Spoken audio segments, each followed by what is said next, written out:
I come from civil society, and our biggest concern about the implementation of CBC is in dropout rates.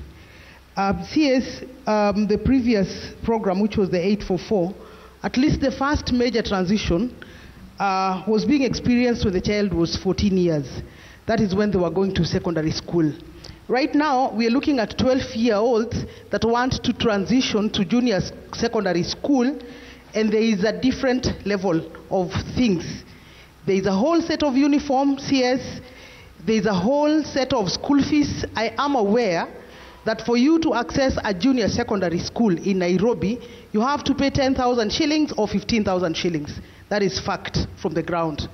We cannot have 12-year-olds as dropouts in this country. We want an assurance from you tonight that transiting to junior school is cost-free.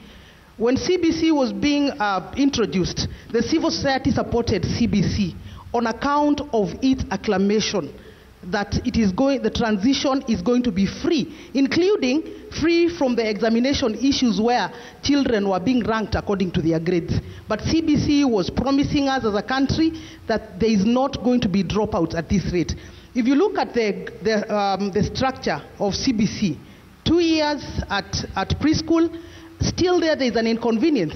Transitioning from nursery school in this country to grade 1, there is a hiccup there. So we lose about 20% of those children. Some of them don't know where to go. Then after 6 years again, CS, we are looking at another transition. And later, at another 3 years, we will still be looking at another transition. So I think for us as civil society, the biggest thing for us is about policy guidance. What is the ministry saying about this transition? Is it cost-free, as we had been promised as before? And I think the other issue today is about accountability on capitation.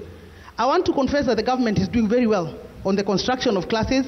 I live near a primary school, and I've already witnessed actually 8 classes are coming up. That is very good.